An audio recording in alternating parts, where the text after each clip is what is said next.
ত্রয়োদশ সংসদ নির্বাচনকে সামনে রেখে যশোর ৬ আসনের সম্ভাব্য প্রার্থীরা দৌড়ঝাঁপ শুরু করেছেন। বিএনপির একাধিক প্রার্থী থাকলেও জামায়াতের একক প্রার্থী পুরোদমে প্রস্তুতি নিচ্ছেন। ৫ আগস্ট রাজনৈতিক পট পরিবর্তনের পর মাঠের ভোট ও রাজনীতিতে নয়া সমীকরণ সৃষ্টি হয়েছে। দীর্ঘদিনের সাবেক মিত্র বিএনপি ও জামায়াত তাদের হারানো আসনটি পুনরুদ্ধারে তৎপর রয়েছে। এ আসনে জয়ের ব্যাপারে দুই দলকেই কৌশলী হতে হবে। দলীয় ভোটের পাশাপাশি ব্যক্তি ইমেজে যে প্রার্থী সর্বস্তরের ভোটারের কাছে পৌঁছাতে পারবেন তিনিই এগিয়ে যাবেন। এই আসনে মনোনয়ন প্রত্যাশীরা হলেন বিএনপির কেন্দ্রীয় সহ ধর্ম বিষয়ক সম্পাদক অমলেন্দু দাস অপু, কেশবপুর উপজেলা বিএনপির সভাপতি ও বিএনপির কেন্দ্রীয় নির্বাহী সদস্য আবুল হোসেন আজাদ, কেশবপুর পৌর বিএনপির সভাপতি আব্দুস সামাদ বিশ্বাস, উপজেলা জামায়াতে ইসলামীর আমির অধ্যাপক মোক্তার আলী। এ আসনে অন্য রাজনৈতিক দলের তৎপরতা থাকলেও এখনও সম্ভাব্য প্রার্থীদের নাম শোনা যায়নি। কেশবপুর উপজেলার ১১টি ইউনিয়ন ও একটি পৌরসভা নিয়ে যশোর ৬ আসনটি গঠিত। বর্তমানে এ আসনে ভোটার সংখ্যা ২,১৭,৯২৪ জন।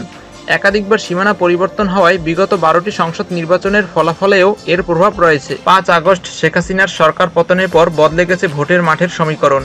নয়া সমীকরণে আলোচিত হচ্ছে আগামী নির্বাচনে মুখোমুখি হবে দীর্ঘদিনের জোটসঙ্গী বিএনপি ও জামায়াতের প্রার্থীরা। উভয় দল নিজ নিজ ভোট ব্যাংকের বাইরে সাধারণ ভোটারদের কাছে টানার চেষ্টা করছে। সেই হিসেবে দলের পাশাপাশি প্রার্থীর ব্যক্তি ইমেজও ফ্যাক্টর হিসেবে কাজ করবে। ফলে প্রার্থী মনোনয়নে দূরদর্শিতার উপর জয় পরাজয় নির্ভর করবে বলে মনে করছেন নেতাকর্মীরা। বিএনপির কেন্দ্রীয় নির্বাহী সদস্য ও কেশবপুর উপজেলা বিএনপির সভাপতি আবুল হোসেন আজাদ বলেন, বিএনপির ভারপ্রাপ্ত চেয়ারম্যান তারেক রহমান জুন মাসের মধ্যে নির্বাচন দাবি করেছেন। সেজন্য মাঠ প্রস্তুত করা হচ্ছে। ১৬ বছর বিএনপির অফিস তালাবদ্ধ ছিল।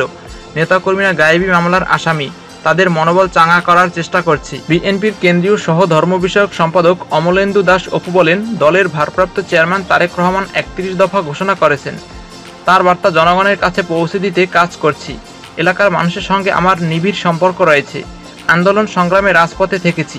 কেশবপুরের সর্বস্তরের মানুষ আমাকে পছন্দ করে। এদিকে কেশবপুর উপজেলার জামাতের আমির অধ্যাপক মোক্তার আলী একক প্রার্থী হিসেবে মাঠে রয়েছেন। ৫ আগস্ট সরকার পতনের পর জামায়াতের সাংগঠনিক কার্যক্রম প্রকাশ্যে আরও বৃদ্ধি পেয়েছে। ভোটের প্রস্তুতি হিসেবে নানা কর্মসূচি পালন করছেন দলটির নেতাকর্মীরা। জামায়াত এই আসনটি তাদের দখলে রাখতে আপ্রাণ চেষ্টা চালিয়ে যাচ্ছে। অধ্যাপক মোক্তার আলী বলেন, দলের সাংগঠনিক অবস্থা অত্যন্ত দৃঢ়। প্রতিটি গ্রামে মহিলা কর্মী সহ দলের কর্মীরা মানুষের কাছে শান্তির বার্তা পৌঁছে দিচ্ছেন। যারা হিংসা হানাহানি করছে জনগণ তাদের বর্জন করবে।